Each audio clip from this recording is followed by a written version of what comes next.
সংবিধানের ১১৬ অনুচ্ছেদকে চ্যালেঞ্জ করে আমরা যে রিট পিটিশন দায়ের করেছিলাম, এই রিট পিটিশনের পূর্ণাঙ্গ রায় প্রকাশিত হয়েছে। এই পূর্ণাঙ্গ রায়ে ৩টি বিষয় কোর্টের পক্ষ থেকে সিদ্ধান্ত দেওয়া হয়েছে। এক, ১১৬ অনুচ্ছেদ অনুযায়ী সুপ্রিম কোর্টের উপর অধস্তন বিচার বিভাগের শৃঙ্খলা ন্যস্ত করা হয়েছে। আগে ছিল এটি প্রেসিডেন্টের উপর, এবং সুপ্রিম কোর্টের সাথে পরামর্শ করে এই ক্ষমতা এক্সারসাইজ করা হতো। এই রায় অনুযায়ী এখন থেকে সুপ্রিম কোর্টের উপরেই অধস্তন বিচার বিভাগের শৃঙ্খলা, বদলি, ছুটি, পদোন্নতি ন্যস্ত থাকিবে। এবং এই যে সংবিধানের বিধান ছিল, এই সংবিধানের বিধানকে অটোমেটিক রেস্টোর করা হয়েছে।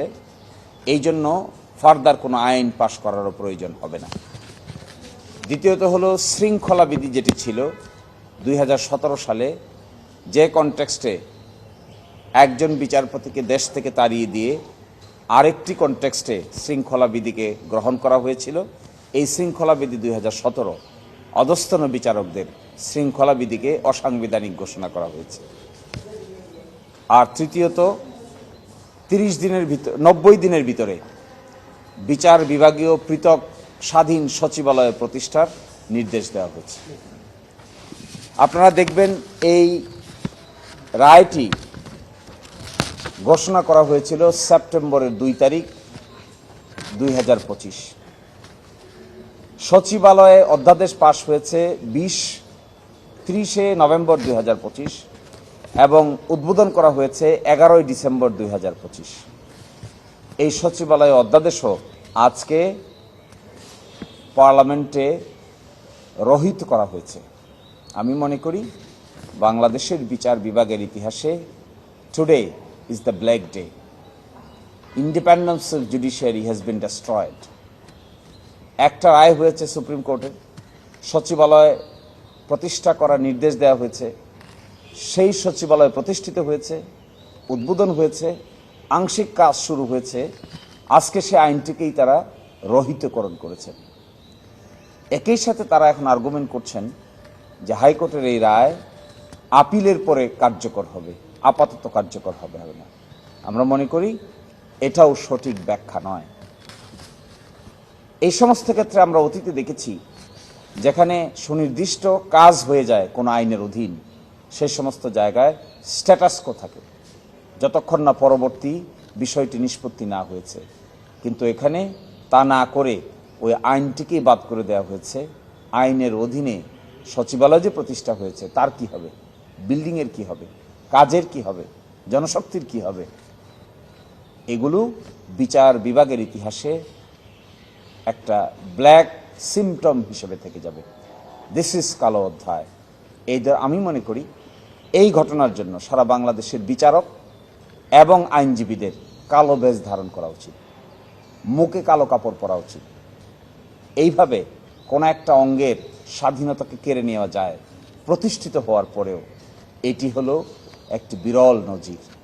অতীতে বিচার বিভাগীয় সচিবালয় প্রতিষ্ঠা হয় নাই, কিন্তু প্রতিষ্ঠার পরে এটিকে এইভাবে ডেস্ট্রয় করা যায়, নিশ্চিহ্ন করে দেওয়া যায়, তার একটি বাস্তব নমুনা আমরা দেখতে পেলাম। So again, this is a president which is bad in nature.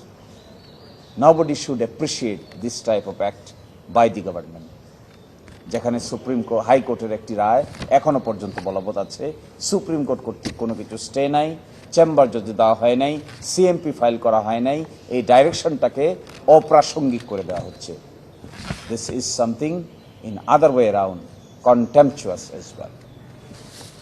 তো আমরা এক্সপেক্ট করব এগুলো থেকে সরকার ফিরে আসবেন, যে সংগ্রামের ভিত্তিতে স্বাধীন বিচার বিভাগ প্রতিষ্ঠার সংগ্রামটা এই পর্যন্ত অগ্রসর হয়েছিল।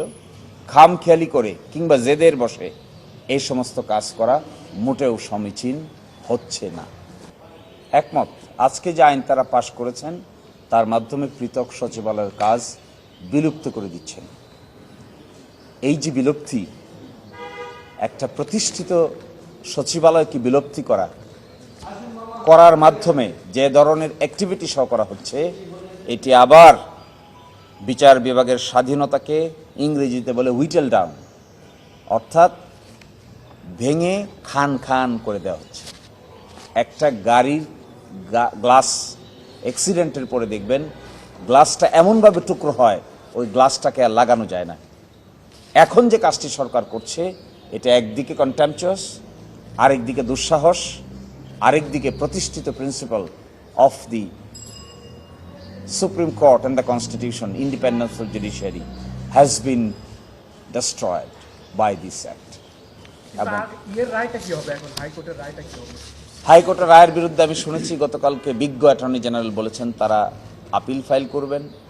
যেহেতু সার্টিফিকেট আছে তারা বলেছেন এই রায়ের কার্যকারিতা থাকবে না। This is wrong interpretation. যতক্ষণ পর্যন্ত এই ডাইরেকশনের উপরে কোনো স্থগিতাদেশ না থাকবে ততক্ষণ পর্যন্ত এই ডাইরেকশন মানতে সরকার সহ সকল কর্তৃপক্ষ বাধ্য থাকিবেন।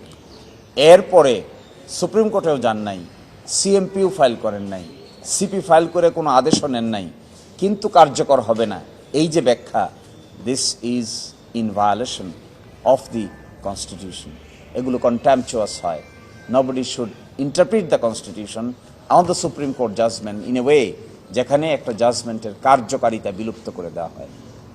এই ডাইরেকশনটা থাকা অবস্থায় কি করে আমাদের দেশের পার্লামেন্টেই এই ধরনের আইন পাশ করতে পারেন বিলুপ্ত করে? যে রায়ের কনসোনেন্সে এই আদেশ জারি হলো, অধ্যাদেশ জারি হলো, সরকার ছিল না বলে, পার্লামেন্ট ছিল না বলে, সেই অধ্যাদেশের কার্যকারিতাও স্টার্ট হলো। এখন সেই রায়ের পূর্ণাঙ্গ কপিও বের হলো। এখন সেই অধ্যাদেশকে আইনে রূপান্তর করতে গিয়ে অধ্যাদেশে পুরোটাকেই রিপিল করে দেওয়া হচ্ছে, রহিতকরণ করা হয়েছে। It means this is repeated attack on judiciary. এবং এই বিষয়গুলো আমরা পাশ করেন, মেজরিটির জুড়ে পাশ করছেন করেন, কিন্তু this matter will again be brought before the supreme Court for adjudication. আমরা এই আইনকে চ্যালেঞ্জ করে অবশ্যই উচ্চ আদালতে রিট আবেদন দায়ের করব।